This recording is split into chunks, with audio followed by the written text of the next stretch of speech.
Well, I've got nothing further to say about the Fimi Palm or the Osmo Pocket or the Pocket 2 or any of those. Now I'm on to the Insta360 Go 2, and there's plenty of videos about this already, but I thought I'd make a few suggestions about how to mount it in various situations. Mounting accessories seem to be unobtainable at the moment, or you've got to wait a couple of weeks or whatever, so I thought I'd try a few things improvised. So here's some examples of ways you can improvise, not really for action type situations, but more for blogging or travel type videos, that kind of thing, family occasions maybe even.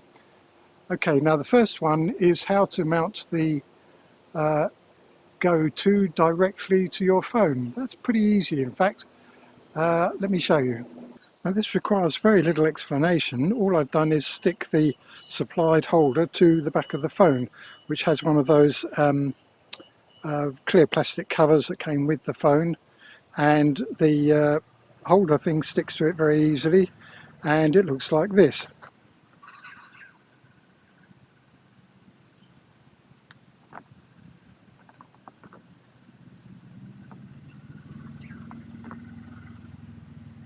I've got it when I pop the camera into the holder. I've got the holder at such an angle that I can hold the phone a bit like this.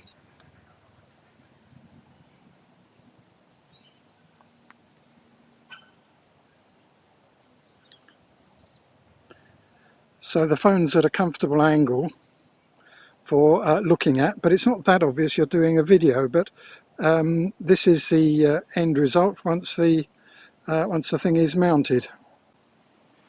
So I'm just walking around with the phone, with the camera attached to the phone. I can see on the phone which way it's pointing, so that when I get to this panel over here, educational panel, I can make sure it's nicely and exactly framed in the center of the screen, which would be not impossible, but a little bit hard to do with that tiny camera.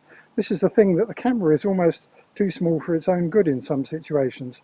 So that's how it works. And as you can see with the flow state stabilization, it doesn't really matter how much I wobble the camera around. I'll walk back to my little workbench over here, and I don't think there's much more I can say about that. Now, as is well known, the camera comes with these disc thingies, which is what I've got around my neck, not inside my shirt at the moment. And however, I've actually bought two of them, and I've reduced the length of one of them to a minimum kind of string length, so that it's like this. And as you see, I just looped it around my wrist, and I'm holding this bit between my two fingers, and then you can walk along with the camera actually on that, or directing it whichever way you want it to go. And it does make a neat way of an alternative to the supplied holder. So and when you've got it down by your side, it's fairly inconspicuous.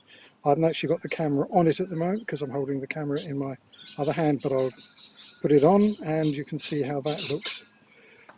So now I'm just looking around with the camera kind of dangling from my wrist, and I'll just grab the phone so I don't see what I'm doing, just to make sure it's good, but this isn't essential. So now I've got my hand sort of down by my side, and with the thing sort of between my fingers but dangling down, and walking around, and back we go to the educational panel here. And I can just lift my arm up a bit and get that nicely in the photo, in the image, and pan around a bit. It's kind of the nearest thing to just holding the tiny camera handheld on its own, but it just gives you a bit more stability, something more to get hold of. And let's see the result of that. What a beautiful evening. So now I've got the camera hanging around my neck, and the last thing I want to show you is a way of mounting the camera to a pole if you haven't got the proper attachments, and this actually does have some advantages. What I'm using is this spring-loaded microphone clip, which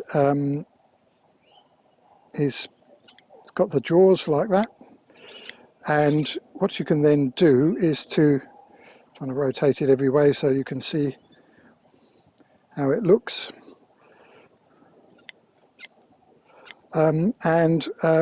That you can use to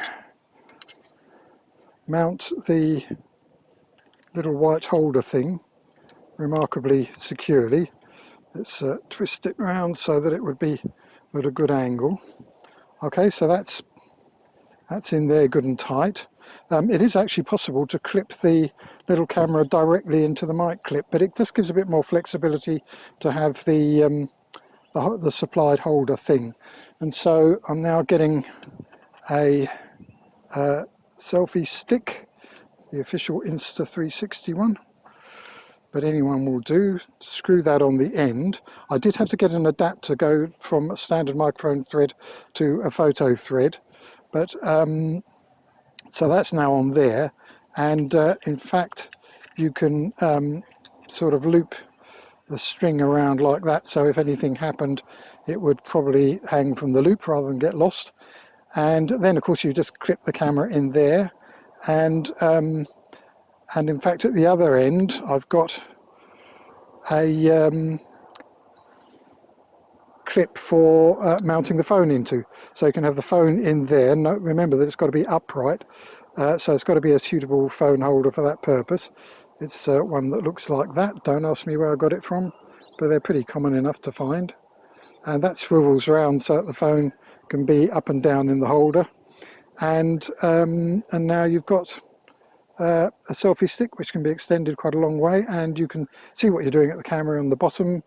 And the minute you've finished taking your shot, you can take the camera out from the magnetic thingy there and put it back in its little case to carry on charging, and then the next shot, just reverse process, bring out the camera from the case, boing, into the holder there, and you've got a pretty neat sort of selfie stick arrangement, giving you the ability to see in the camera on the foot what the hell you're pointing your camera at. Anyway, so there's 3 little tips there. Hope that's useful. I'll see if I can come up with any other bright ideas. I do have proper holders on order, but I'm not so sure that they're going to be any better than my improvisations, and I think my improvisations might have some merit. Anyway, cheers.